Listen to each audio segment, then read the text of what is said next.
Buongiorno, welcome to my kitchen.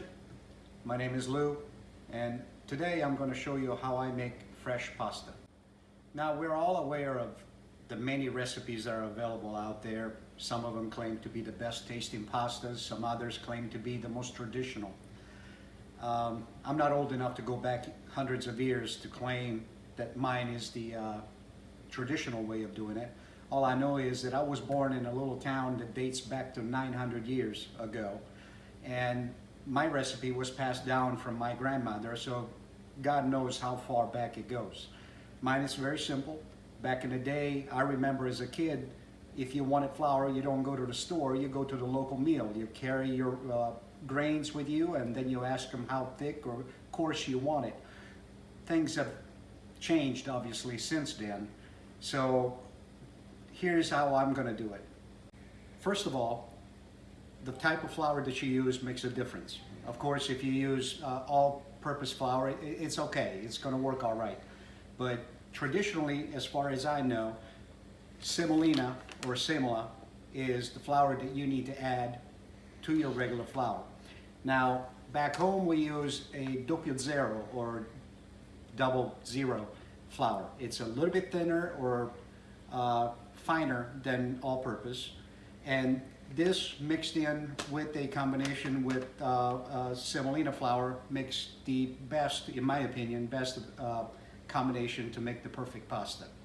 Today's combination, what I'm going to do is use 2 cups of flour,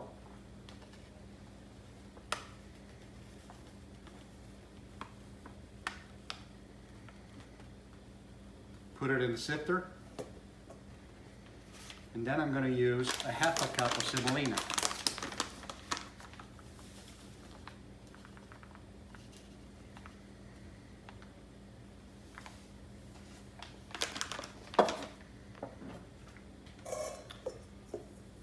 Sift through so you get rid of all the clumps. You definitely don't want any of that in there. As you can see, got them all there. Now you add about a teaspoon of salt, and you mix it all together. Now we clean all this up.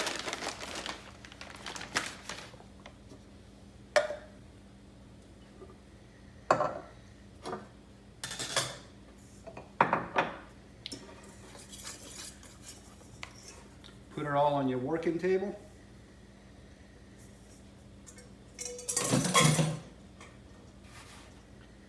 Create a well.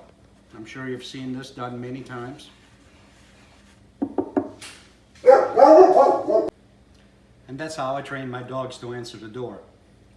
Now, add 4 eggs.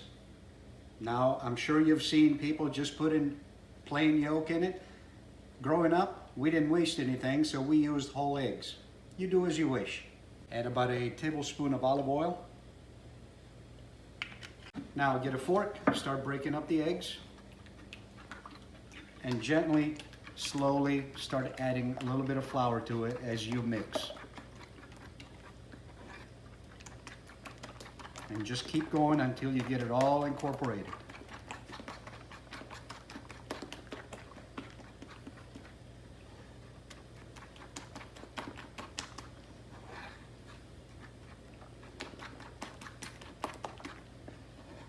Now, as you move along, you'll realize that the dough may be a little soft or too hard. Unfortunately, the size of the eggs makes a difference. So I use large eggs. So if you end up using extra large or medium eggs, you may have to adjust. So by doing that, what you do is you either add a little bit of flour to it or you add a little bit of water. And what I mean by a little bit of water is maybe a tablespoon.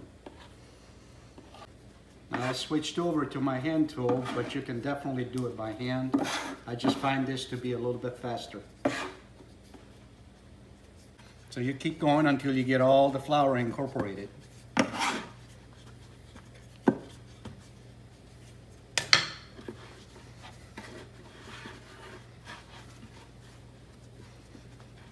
Now, this usually takes approximately 10 minutes, unless, of course, you're blessed with a pasta machine or a pasta maker. And then that's a different story. I'm just trying to show you how the old-fashioned way of doing things, which means we're going to flatten it with a rolling pin. So you get to a point where the dough is sort of elastic in a way, soft enough, but then again firm. So now at this point, we cover it with plastic and we let it rest for about 30 minutes or so. But keep in mind, you can do this a day or two ahead if you like. And what you do is you make your dough. You can put it in the refrigerator for about 4 to 5 days. Maybe longer, I don't know. I never used it that long. I usually make it the same day. But you can keep it in the fridge, and then when you're ready to cook it, you can always cut it, slice it, and, you know, obviously press it the way you like it. But this is for it for now, and it's a good time to take a bathroom break. All right, so dough has rested a little bit. So we're gonna cut it into, depending on the size of your dough, you can either cut it in half or in fourths. I'm just gonna make it in fourths, it'll be easier to maneuver. Make sure you wrap it up. You don't want any air to get to it while you're working with the other pieces.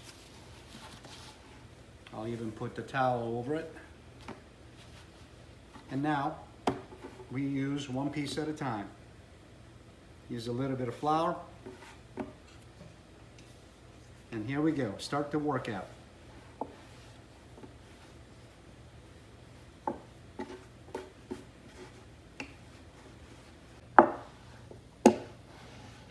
So obviously this is not going to be perfect. As you roll it, you want to keep turning it to get the right thickness. And just keep working it until you get thin enough that you can probably reach less than 1/8 of an inch, because when the pasta is cooking, it's going to increase in size. So the thinner you make it, the better you are. So as you can see, it's not paper thin, but you want it about 1/16 or so.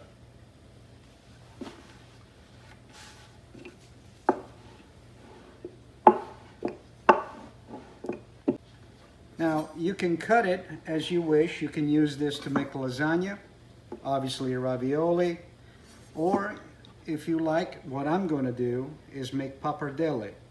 So I'm going to fold it into about 1/2 inch, and I'm going to roll it all the way to the end.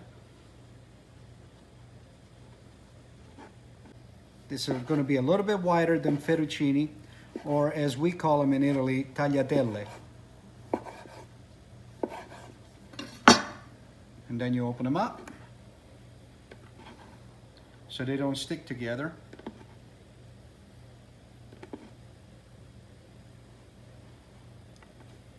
And you can use these right away, or you can let them dry on a pasta hanger, or you can roll them into, as we call them, a nest, a bird's nest, and let them dry like that. You can either freeze them, or once they're dried, you can put them in a Ziploc bag, and it's good for at least a week.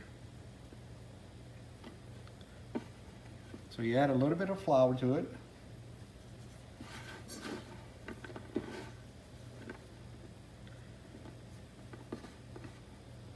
And you can just bunch them all up, and you can put them on a rack or a cookie sheet if you like, and let them dry just as they are. And you keep going until you get to the end. Okay, so I'm done with it. Of course, you have many ways that you can cut your pasta in. This is just how I chose to do it for dinner. I hope you liked what you see. This is how I make my pasta, and I think it's delicious. So please subscribe to the channel, like it. I got plenty more videos coming up, and including a bolognese sauce that we're going to serve this with. I hope to see you soon.